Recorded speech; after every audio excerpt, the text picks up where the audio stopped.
We've got Zak Ottow back here on the program. He's going to be taking on Sage Northcutt at UFC Fight Night 133 in Boise on July 14th. Zak, what's going on, man? How you doing? Good, good, real good.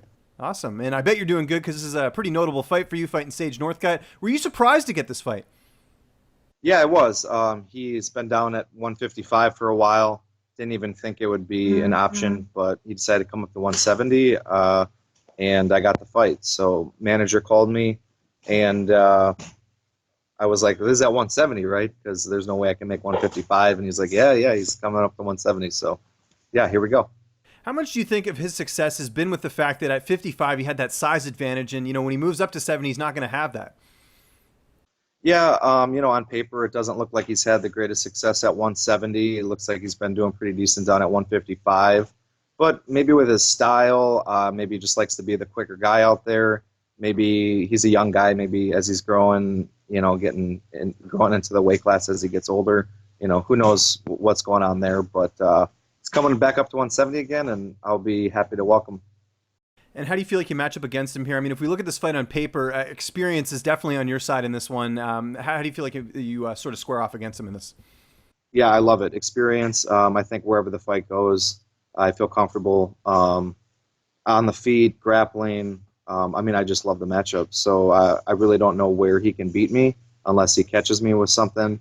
But for 15 minutes, there's no way this kid can beat me up for 15 minutes. Especially if he wants to start diving for takedowns like he usually does and wants to start grappling with me, then it's going to be a quick night. So, yeah, real happy about the matchup and the way we match up stylistically against each other. And how about training camp? Have you just kept things business as usual, training with the same guys, just keeping things simple? I have known about the fight for a while, even though it just kind of officially got announced. So I was. You were at the lab. I remember this. You were at the lab, and I saw that photo of you and Benson Henderson. That just reminded me. How was that? How was getting to train down there? Yeah, excellent. If I can get the chance to get down there and train, I do a couple times a year. Some of my UFC fights just hadn't had that much notice and just kind of had to stay home and dial in. But this one, I've got a lot of time to get ready. Like I said, I've known about the fight for a while, so went down to the lab, got some work in.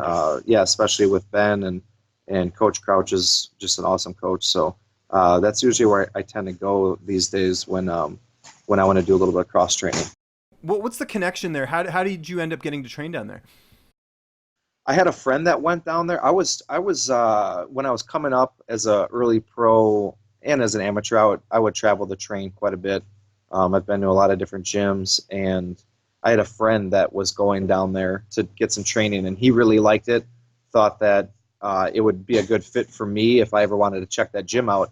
And then also, I had some friends of the family that ended up moving down real close to Glendale, Arizona. So it all kind of just worked out. I stay with them when I go down there. And then after the first time checking out the gym down at the lab, I really liked it. So that's where I go whenever I travel to train ever since. And I've been doing that for 3 or 4 years. Excellent. And back home with your gym, there's been a lot of your training partners getting a lot of spotlight lately. We had Montel Jackson on the Contender Series last week. We've got Alton Cunningham fighting on that Contender Series card coming up in July. How good is that? Because you train with these guys, they're really good, and now they're finally getting these opportunities. Yeah, I have so many good training partners around the gym now. It's awesome. People that we've been bringing up for a long time that are now starting to get recognized, and also some others that are joining our gym, and we're just creating quite the team here. Like you already mentioned, Montel, Alton, guys I train with. Also Tim Hiley, an undefeated Fought in middleweight. LFA, yeah, great fight. LFA and won. Yeah, so I got a lot of training partners around here. Jonas Flock, who's tearing up the regional scene right now. He's on like a 5-fight win streak. He's got another fight coming up in July. So, yeah, a whole lot of guys to train with, and especially guys right around my weight class too. Gives me a good look, and I give them a good look, and we all just kind of work as a good team, getting each other ready for these fights. Has the weight cut process started already? Yeah, it has. Yep. I'm down now under 200 pounds. So good. Okay. I'm good. A little less than 4 weeks out, and I'm sure by the time I get in there, I pretty much have this down to a science at this point. So it's not an easy cut for me, but I make it every time, and I don't plan on this being any different. Make the weight, and then go in there and I'm sure I'll be the bigger, stronger guy in there. Who's going to be in your corner for this fight? My normal corners. So I have Jake Clip, who I own the gym with, and is kind of like the head coach of our team, wearing that hat. My brother coaches Nick Trost, and then also Solo Acosta. So my normal three. How's this fight playing out on July 14th? Oh, definitely a finish, 100%. I don't know how it's going to happen. I don't think he's going to allow it to be on the feet too long, because I think as soon as I start hitting him with some power shots, he's going to start diving in for those long-range takedowns.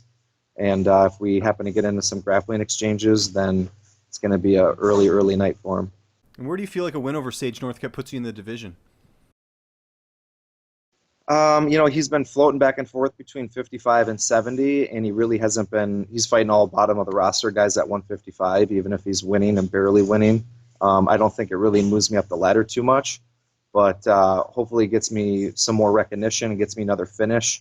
So now on a 2-fight win streak, 2 finishes in a row, maybe even a bonus this time, puts me in line for a bigger matchup down the line that can really move me up the ranks.